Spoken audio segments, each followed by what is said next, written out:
Welcome to this special All-Star Clemency event on the International Day of Justice, which is being marked worldwide. It's an incredibly vital film to connect to this day.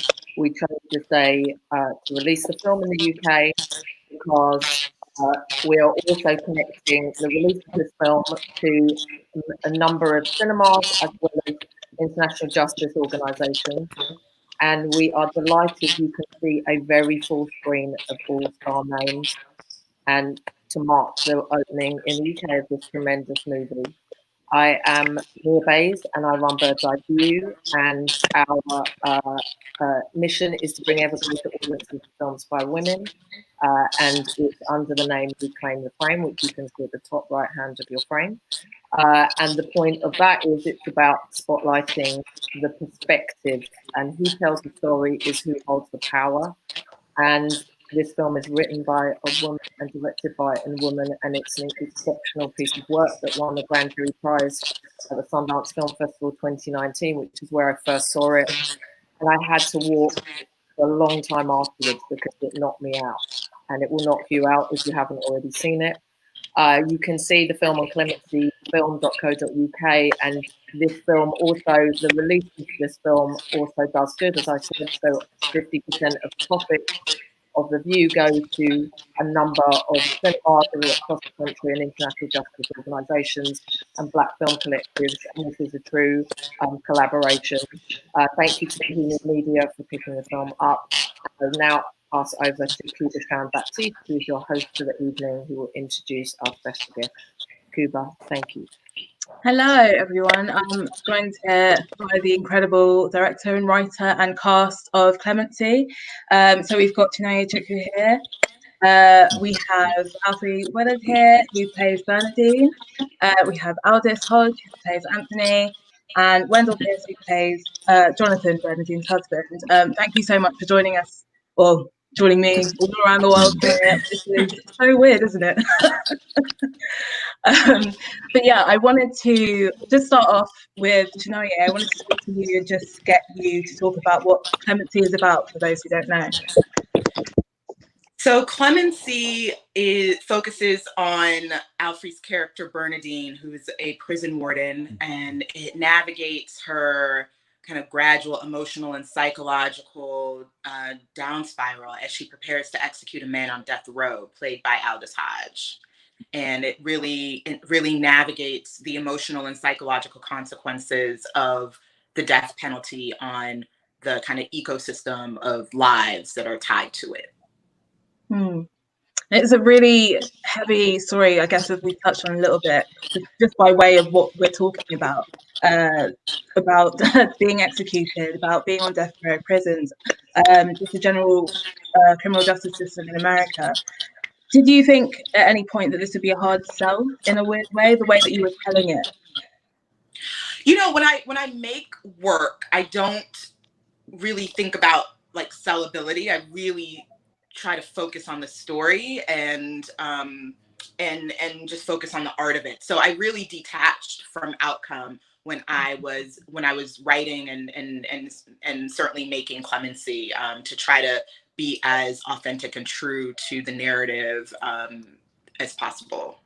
And this could have, in a way, we've had stories about what it's like to be on death row, either someone experiencing it firsthand, I guess maybe from the perspective of a lawyer. What was it? Why did you decide to focus on Warden played by Alfre Woodard so expertly? Well, so I was inspired to tell this story the morning after Troy Davis was executed. And so he was executed in September 2011. And leading up to his execution, amongst the hundreds of thousands of people around the world protesting were a handful of retired wardens and directors of corrections. And I was really fascinated by the kind of emotional paradox that they had to live in for so many years, overseeing executions. And I was obsessed with the question, what must your livelihood be like? What is it like when your livelihood is tied to the taking of human life? And it's a perspective that I don't think we've really seen before. And I think it would be, I thought it would be a really compelling way to enter, explore, and interrogate the criminal legal system and the prison industrial complex from the perspective of a perpetrator of that system. Yeah, I want to talk a little bit about what drew you all to your roles. I guess you were in different positions depending on where you are and the little squares, but I guess I'll direct each of you individually. I'll start with you, Alfre. What drew you to the role of Bernadine? As an actor, you always set out to do something that you don't know how to do. I mean, that's the joy of it. You're in a constant state of learning, even in your 8th decade. And frankly, I'm an educated woman, and I've been socially active since I was a teenager. And I had never heard of a death row warden who was a woman. So immediately my ears pricked up. I wanted to know more about that. What kind of little girl wants to grow up to be a warden in a death row facility? That got my attention. Whenever I hear of a new voice as a filmmaker coming through, that always gets my attention. I think some people shy away from it, but I'm always headed towards that voice that doesn't even know that there are rules to be played by. And so when I met Chinonye and I read the script first, it was like, I'm there. I am so there. So that's really refreshing. Yeah, I know, it's amazing. And Aldis, we'll get to you next.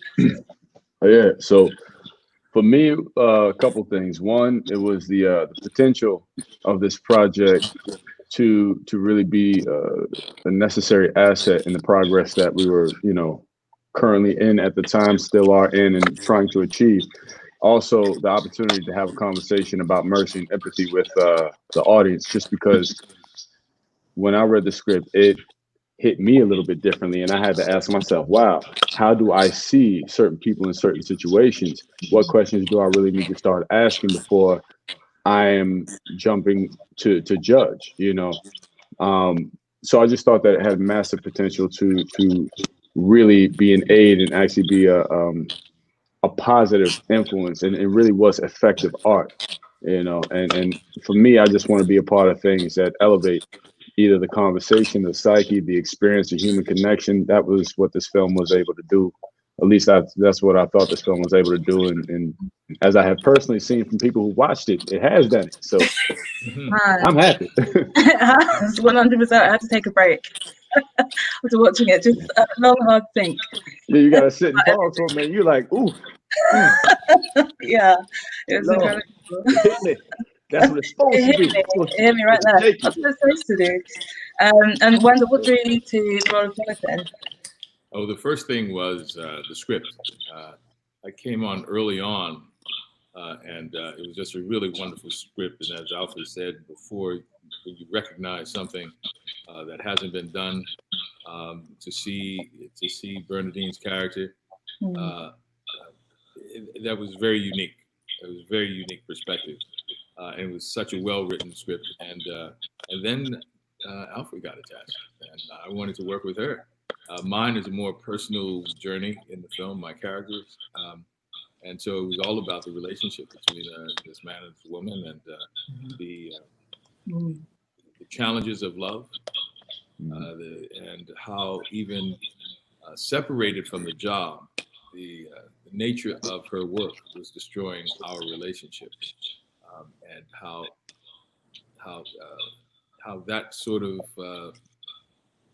work metastasizes even beyond the walls of the prison, and into her personal life and into our relationship. And so the script itself, and then to work with this one of the most talented actors of our generation.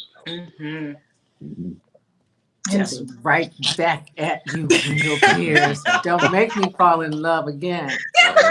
What I'm trying to do. Oh, I missed you. I was going to say, has it been quite a while since you've all seen each other? Yes. Yes. Yeah. Yes. It must be lovely. It's great to see everyone. Yeah. Yes, it is. Absolutely. Yeah. Chinonye, we talked a little bit as well. We were saying that the cast itself is amazing. Everyone gives just a stellar performance.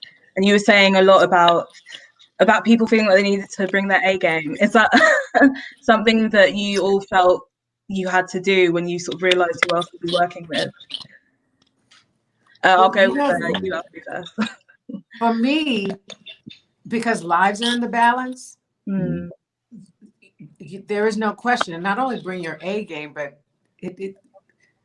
you have to honor the fact that you're called into that moment. I mean, you always bring your A game, otherwise go home. But, you know, we met people whose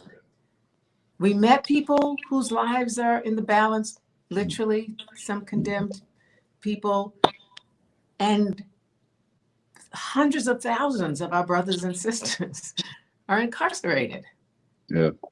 You don't play when that's the story you have to tell, and an effect that you hope will motivate people to action and create change. But yeah, any day. But only people that could bring an A game would be attracted to this, because this woman doesn't play. She picks up that camera. You don't know what she's going to do with it. That gal will not turn that thing off of you, and she catches you when you don't even know it. So, you know, no actor surrenders here. Everybody was just on point. Yeah, That's so true. I mean, Yeah, you know, you step on set. I'm looking right now, and I'm just looking. I'm like, wow, look who's actually here. I mean, I know these people, but still, it's like, look who's actually here. You know what I mean? I think passion and purpose brought a lot of us to the project. You know, and for me, selfishly, that was another big draw, was to know that, okay, I knew that, you know, Alfre and Wendell were attached before I came into the fold. And I was like, heck yeah, you know, because I know the caliber of work that's going to be here. I personally want to learn, and I want to grow. I need to put myself in positions to grow as an artist. I need to attach myself to projects that are going to help me facilitate my personal, and I'm not talking about my personal gains for, you know, my own life, but my personal ambitions for what I want my art to do, how I want my art to speak, right? So I put myself, or try to put myself, in position with teachers. So for me, every single person on this call was, and has been a teacher for me, you know, at different moments, especially from being on set to actually watching the performance afterwards on screen and seeing how things were executed, and then even knowing their prior work. You know, all these people are geniuses at what they do. So for myself, that was a nice, you know, selfish advantage to be able to be amongst people who I know are going to be teachers, because you get to watch how they work. There's no acting school that can give you anything better than sitting around mavericks like this group right here, to actually understand how to elevate your craft. So yeah, you kind of forced to bring it, because if you don't, oh, it's going to show. You're going to look sloppy. And Kuba, I can say that when you look back on it, it's about the work that you do and the people that you do it with. When I think about my career, the body of work that I want to try to produce, I will be thinking about the work that I did and the people that I did it with. And on this, it was such high caliber. I watched this film, and Alfre Woodard and Aldis Hodge give some of the finest performances in cinema history. Thank not you, just man. in this film, not in just recent history, cinema history. Chinonye Chukwu did things with the camera and with putting together the film. I was talking about this earlier, where there are certain moments that you remember. We'll remember the tracking shot of the opening of Goodfellas. We'll remember the Truffaut freeze frame when the kid gets to the water. And we'll remember Butch Cassidy and the Sundance Kid when they come out in that freeze frame. There's a moment in this film, in the denouement, in the climax, where you see two artists coming together in a collaborative way that has seldom been seen between the work of the director and Alfre Woodard in a single shot. And what's done in that single shot, to me, is cinema history. It really is. It's one of those things that's going to be talked about for a long time to come. When people discover the film, whenever they discover the film, they'll be talking about that moment. It's what everyone always talks about. Aldis also has a moment like that.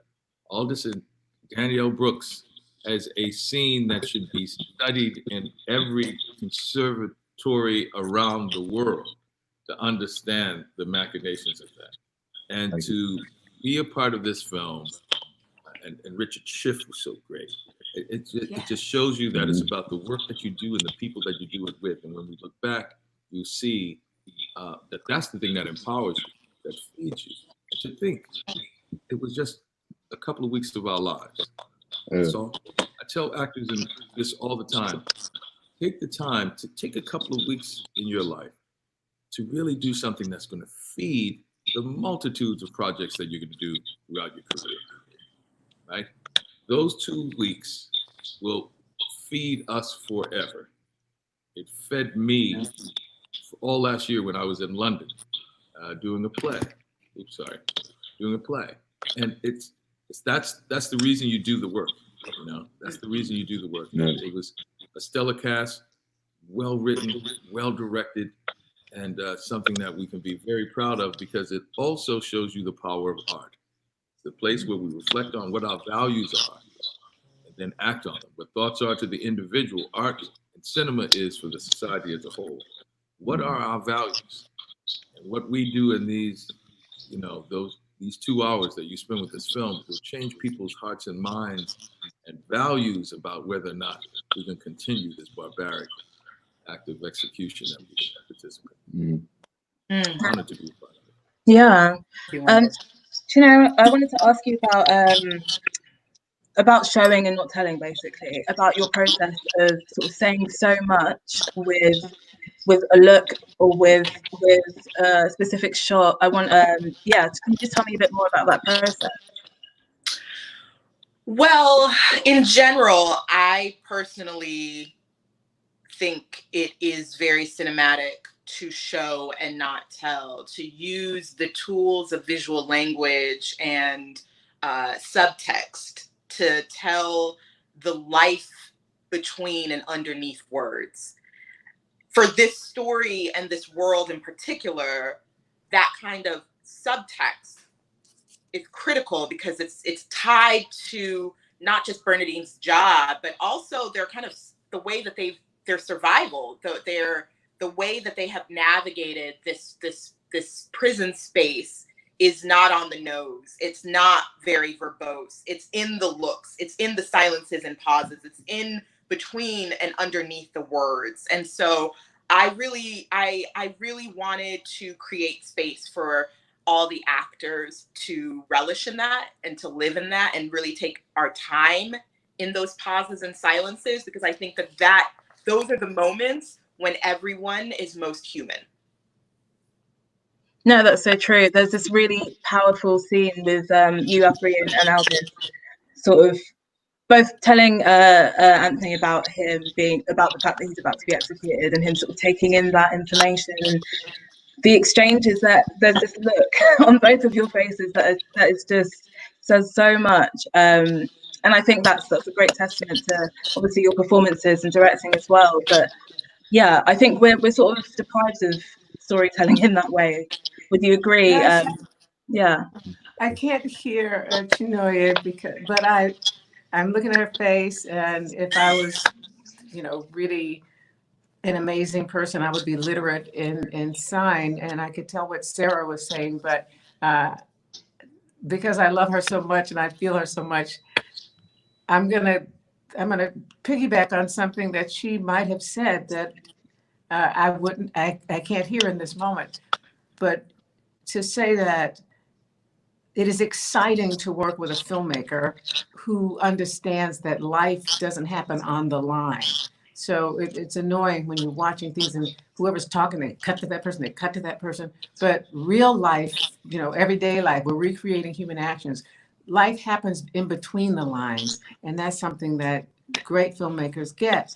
They go to the place that's receiving the line.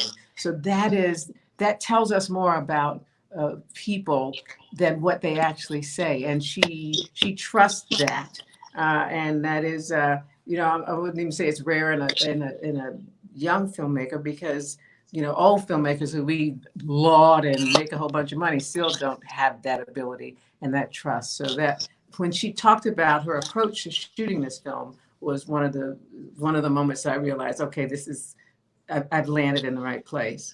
You see, Alfre didn't even hear her. It shows you how in tune they were, because it literally was something she was talking about, how she likes to use subtext and just the visual, and Alfre picked up on that. They were that in tune, and it's reflected in the film. You see, you're in tune. Don't even need to. Thanks, Alfre. I have a question from the audience here that I'd like to, I guess I'll put it to you, Chinonye. Sorry, my eyesight's really bad. Asking, is the film based on a specific case? If not, what was the moment you felt you had to tackle with this topic?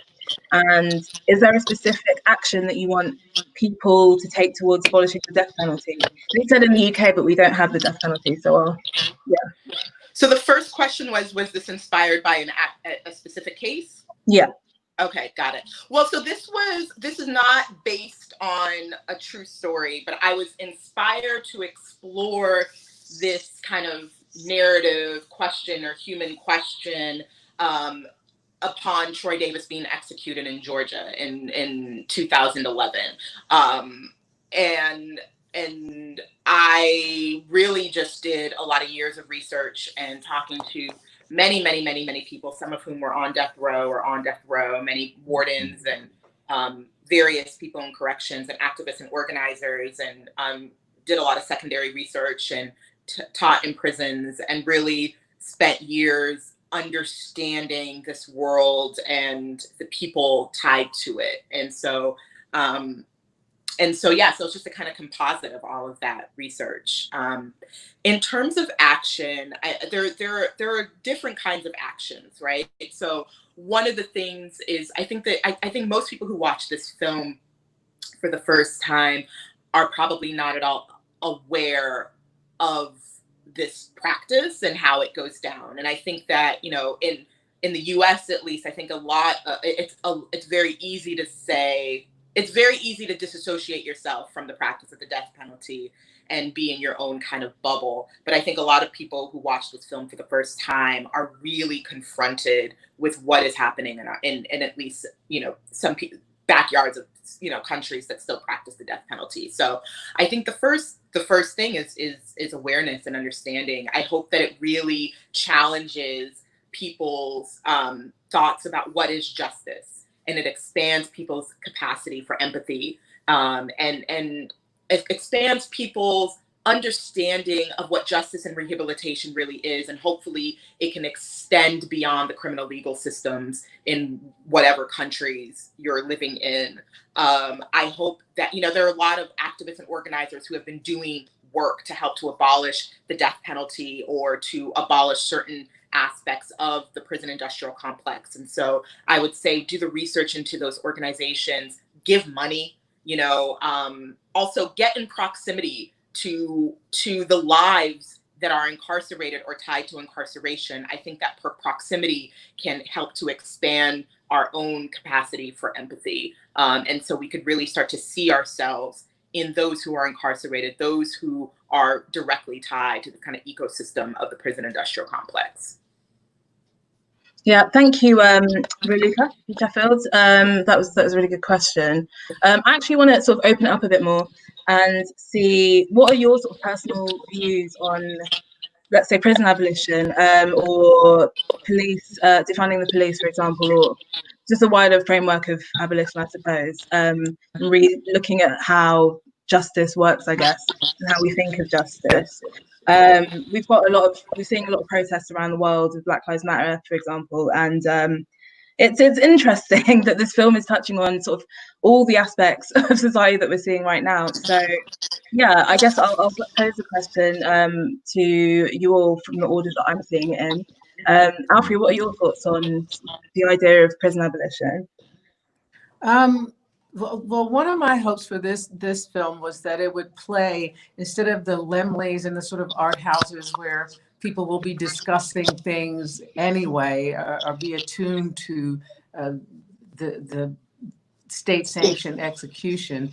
I wanted it to play in the malls, near the food courts, like having regular people in every hamlet having conversations about it. When you put something out, you spin a well-told tale, but you let the audience receive it wherever they are and do with it whatever they're compelled to do.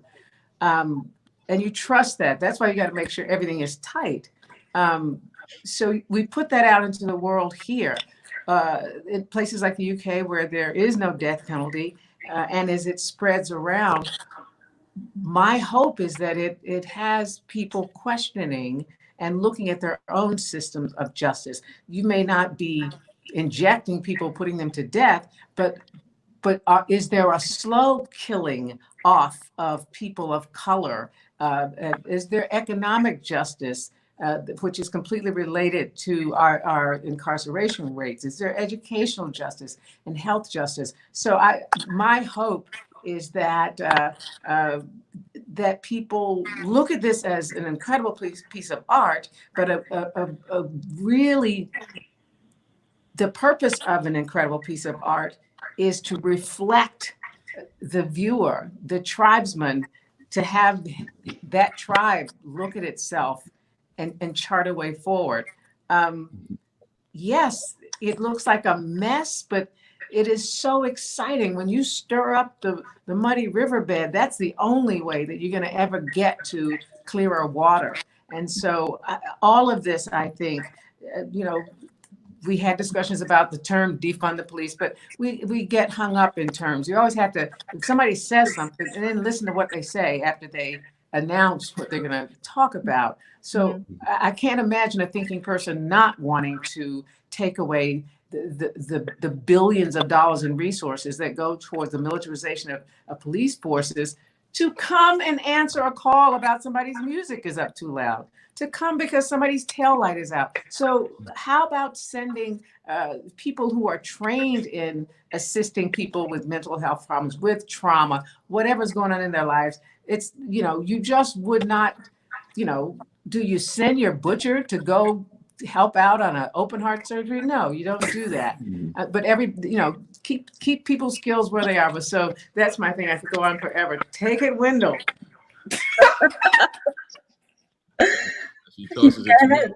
You've been nominated. No, it's we have captured great protest movements, captured the zeitgeist, and you have to take advantage of that opportunity. What the role that we play as artists is what those thoughts are to the individual, where you reflect on yourself at night. Who am I? Where am I going? Where are my triumphs? What are my failures?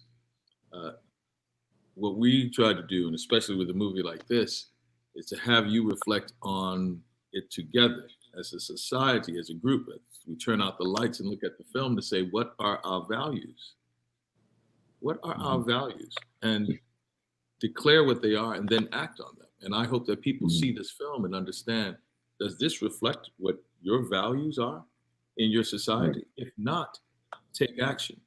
And while this is an American film, we are connected no matter what. I remember the protest movement of the 80s, of the anti-apartheid protest movement of the 80s. We changed South Africa from the UK and from America. And so from the UK, you can have an impact on a barbaric system like we have here in America, and say that there will be some punitive damages if you continue this, and force people to change, put prohibitions in place. Thou shalt not this, thou shalt not that. But you will not reap the benefits of doing this sort of business with the UK or our political support in particular things. you can bring pressure to bear on the American system and say, if we are an ally, this is what has to be done, or we are not going to be complicit in your barbarism. We're not going to participate in that. And so there are tools. And with all great protest movement, yes, we're shaking the trees now. And we have the attention of the world. Now is the time to go to where the rubber meets the road and change the policies and make sure that you cannot continue the structural racism that is in there. 12% of the population, yet 35% of the imprisonment in our country. We know that we have killed people who were innocent, and to have one person die on death row who was innocent should just condemn and end the entire practice whatsoever. And if we condemn men and women for their rationale for murder, robbery, sexual predatory behavior, impassioned, spur of the moment anger, if we can condemn those rationales, we can condemn some sort of intellectual criminal justice system rationale as if that sort of order and exclusivity gives you the right to take a life. And it doesn't. Yeah. It doesn't matter what the rationale is, whether it's heated and impassioned and irrational, or some sort of rationalized legal argument and brief that then ends up saying, well, we're going to take a life. It doesn't matter what the rationale is. You do not have a right to take a life. That's what I hope that this film does. Yeah. You said what now? Do you want to piggyback off that? Well, we're going to go to audience questions after this. Oh, absolutely. Just to elaborate on, well, I can't say it any better than the both of them have already said it, but to piggyback on what Wendell was saying, yes, another question that I really took away from the experience of having conversations about this film was, do we as a society have the right to take the lives of those who have or may have, taken a life, committed a crime? And if we do, does that not make us just like them? What's the difference? What defines the actual idea of justification there? My experience just personally in this country is that my relationship with the idea or ideals of justice don't prioritize me because of how things are built against me naturally, because of who I am, how I was born, my culture. When those conversations are had, usually the people who are in positions to really truly affect the changes there don't necessarily like to engage in the truth of the conversation. So that's what has to happen. Prison reform has to happen along with judicial reform, along with police reform, and how they're trained, and how they're taught to think, and how they're taught to respond, because the responses are very different, and we can look at the numbers and we can see how different they are culturally.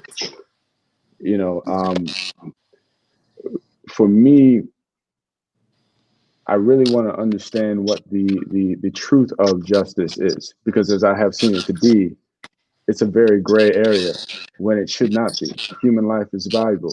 Do we do all that we can to preserve human life and prioritize true health, true rehabilitation? Or is this a business where we're just sticking black and brown bodies in a prison cell to fatten somebody's pockets? What's the real conversation that needs to be had here?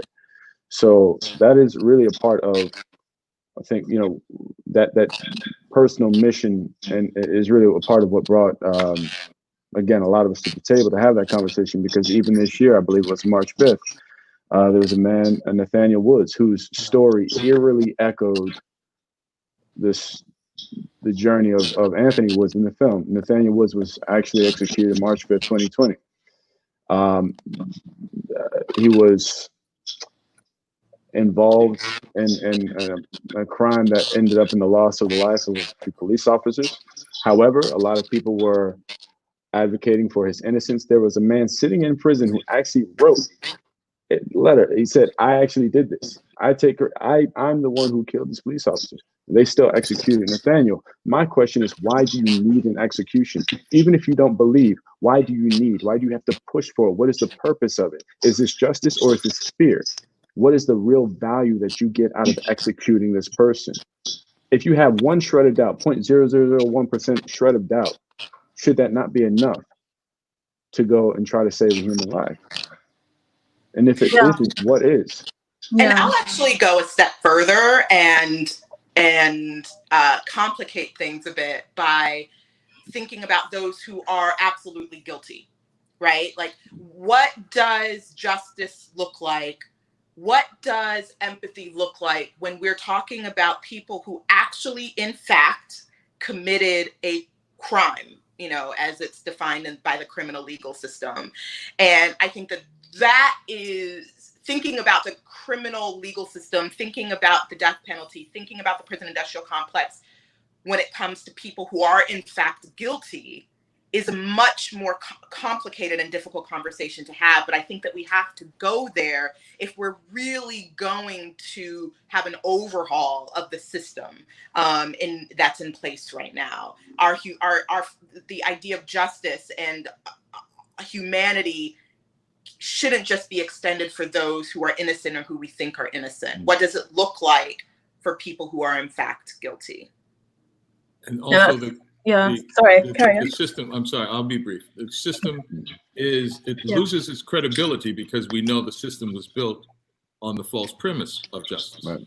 Yes. The 13th Amendment, which ended slavery and gave all of those African Americans the right to be an American, has one loophole in it. You have all your rights as a citizen except if you have a criminal record. Mm-hmm. Then you can lose them all. So the criminal justice system then, post-slavery, was created to make sure that you made sure people had criminal records to enslave them again. As we move it forward a couple of hundred years, the prison industrial complex now keeps the criminality going along because it works for corporate greed, right? I live in Louisiana. I can call down to the prison right now and get someone to come and do work for me at $1.50 an hour. It is designed to have cheap labor. It is designed to make sure that people are criminalized and stay in prison, that we actually have a workforce in prison and a captured, enslaved workforce at cheap labor. So it's the design of it is not for justice. The design is to make sure that we have people for cheap labor and to take away their citizenship and to take away their rights for the benefit of corporate greed. Mm-hmm. We make sure that pipeline is flowing by in neighborhoods, grabbing young Black and brown boys for stealing pizza, running down the street, things that kids in the dominant culture do all the time. And that's part of being a young boy, a young male.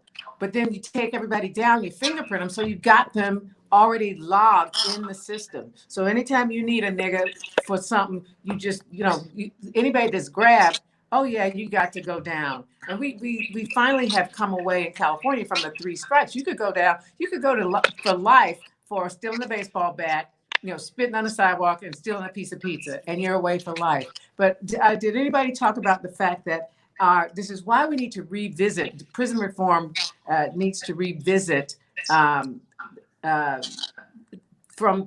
roots up. Our policing is rooted in just where Wendell put it, is, we used to call them patty rollers, or patrollers during slavery. And that's from the very first moment the Africans set foot on this continent, that's when the local effort to keep that person completely bound,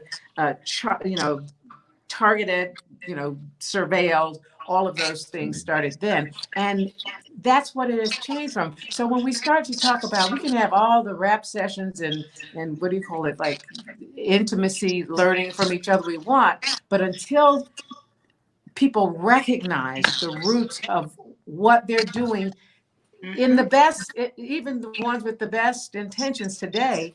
And that's a problem that has been for us as Americans. Nobody wants to revisit the root of anything because we're a young culture and we're an individualistic culture. We just say, I didn't do it. And so, but right now, those 8 minutes and 46 seconds brought us to a reckoning that nobody can back out of now. And so we just have to make sure that in this period, we don't act like a young country, the young country we are, and try to skim over it, but actually do the work that grown-up human beings do collectively. No, that's a really good point. And it is about sort of shifting everything about the way you think as well, which I think you've kind of all touched on. That takes a lot of work. But we're going to have to move on to the questions from the audience. We've got quite a few here, which is quite cool. We've got one from Paula in Newcastle. Paul is asking about whether there was an extensive rehearsal / preparation in casting crew before rolling. I mean, wasn't rehearsal. I spent a lot of time talking with everyone. So Alfre and Alfre, she can't hear me. Alfre and I spent, I think, a few months before pre-production talking about every scene and Bernadine's emotional arc. And we also went to Ohio together for a few days where we spent time talking with a few men who are on death row and several wardens and many, many, many people who are incarcerated. And so that work was absolutely critical and allowed us to be able to step on set and me just simply letting Alfre know I'm going to keep the camera on her for a time period that she has no idea. And I didn't know how long it was going to be, but the work was already done in terms of figuring out the Bernadine's emotional arc from moment to moment to moment. And so we just had a shorthand on set. And, you know, Aldis and I talked for, I don't know, Aldis, what did we talk for? A couple weeks beforehand? Yeah, I think a couple of weeks you told me about Troy Davis got the book. They gave me the book on Troy Davis.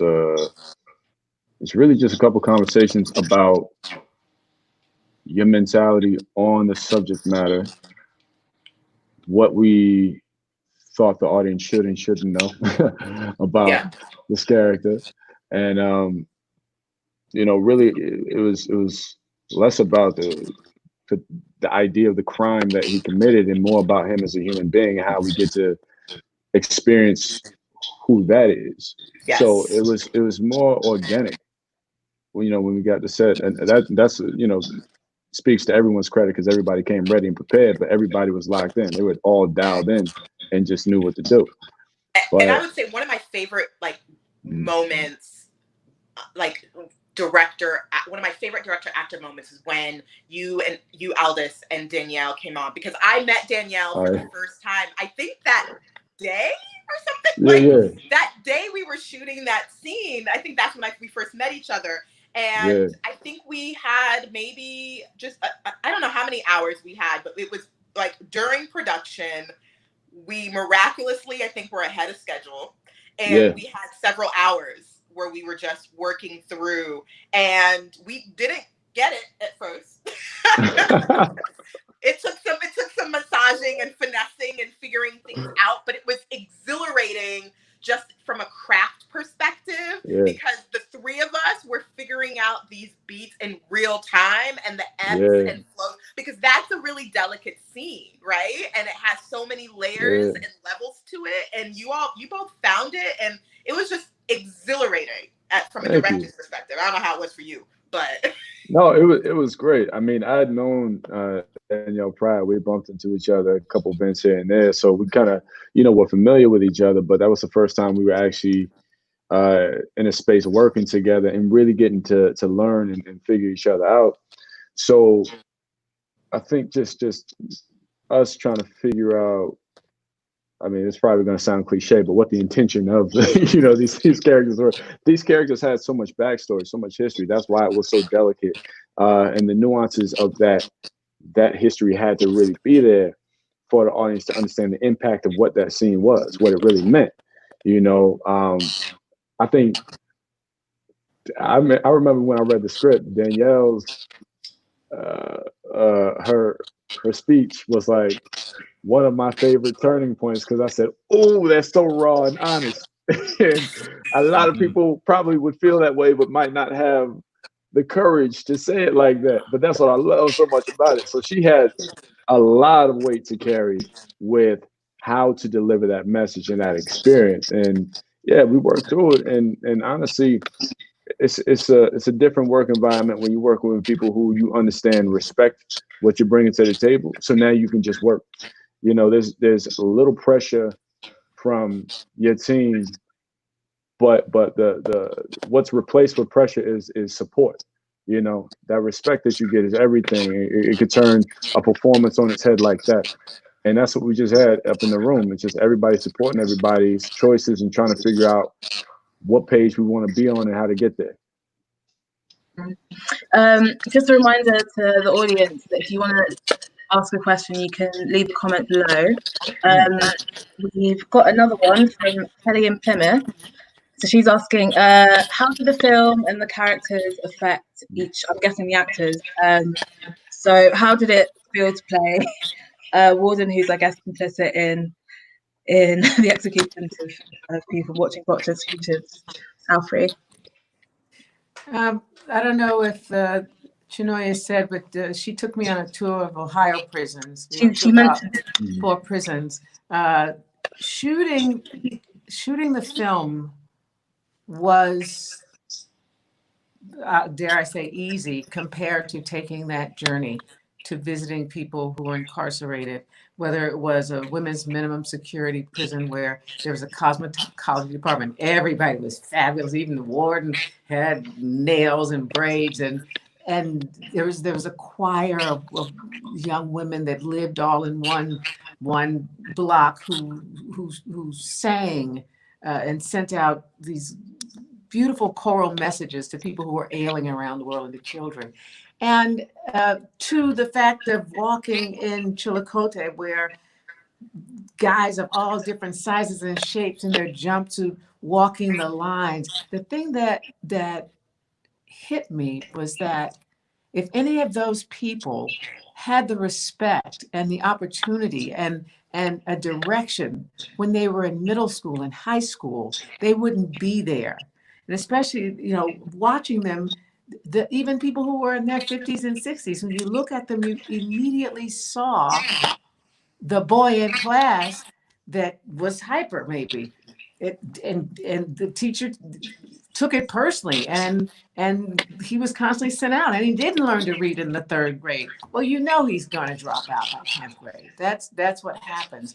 But you saw that abandoned child in all of those adults walking around those prisons, and that's when you say, why are we waiting until this happens? Well, Wendell, you brought home why we wait, rather than spending, you know, a 16th of the money and spending the time to educate and bring people along with equal access when they're younger. So the tough part for me was walking away from there. I couldn't stop weeping for a month, spontaneously weeping. And I'm a joyful person, but just walking along. And what I realized was people's loss, people's anxiety, people's lack of touch with the people that do love them. I was channeling it out, and I had to find a way to flush it. But so the prep was actually harder than the work.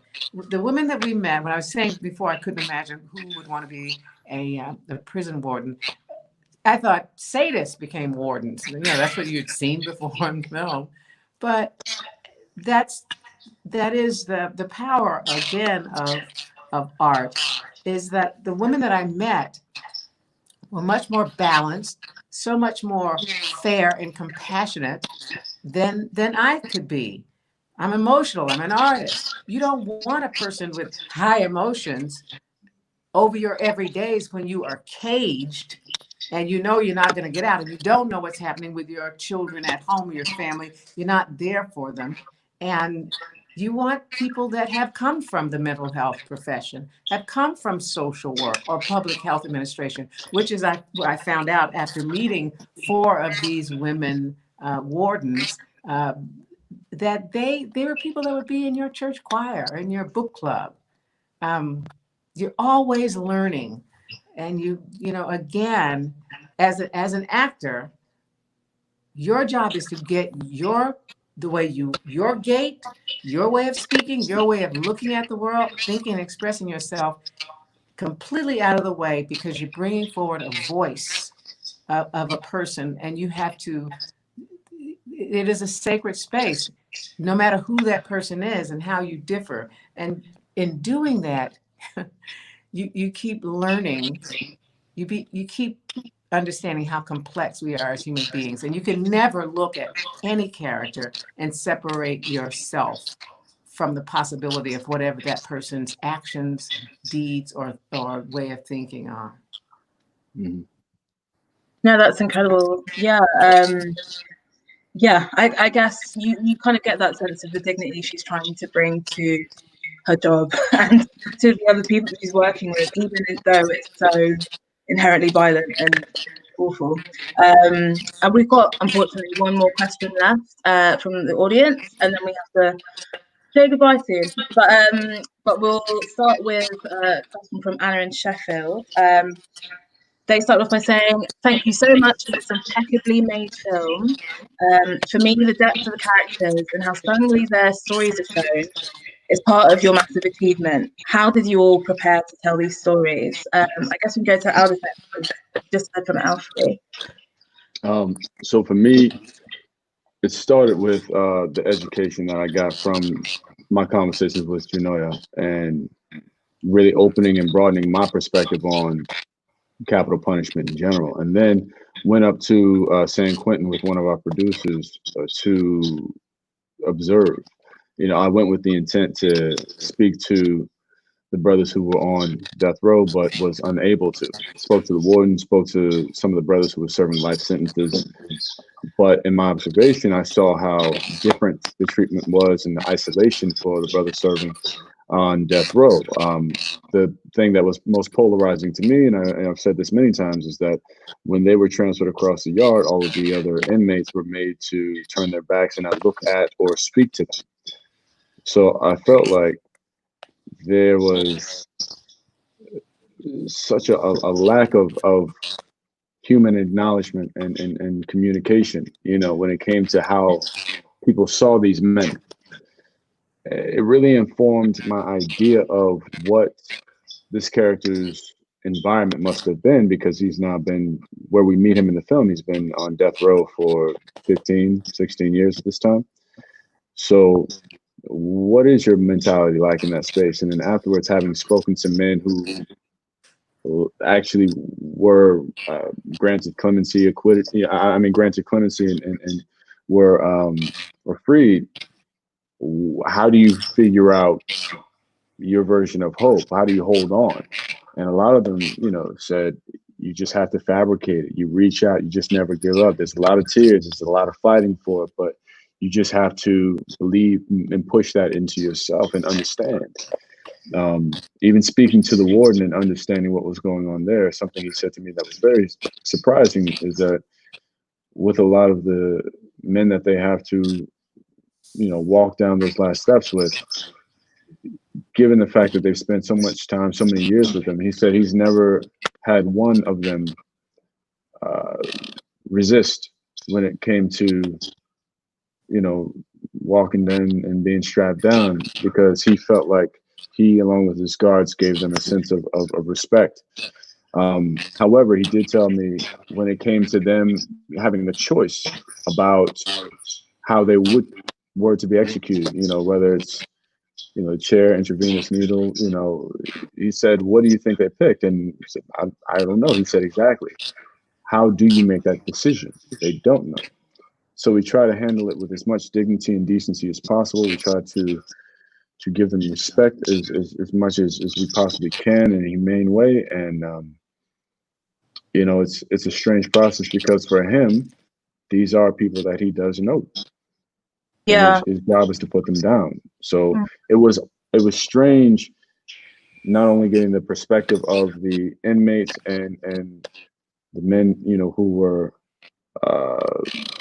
granted clemency and were able to see the aftermath, but also the warden who had to do this on a regular basis, and this is the job that he chooses to do. But it was just a different education for how people saw the world, given this particular subject matter that so many of us have the privilege of being so far removed from, and the choice to be so far removed from. However, at the same time, a lot of us are complicit in our decision about it because of how we vote, how we spend our money, you know. So once you wake up to the fact that you do have a hand in this, it makes you a bit more liable for your decision making and how you move and what you say and what you do.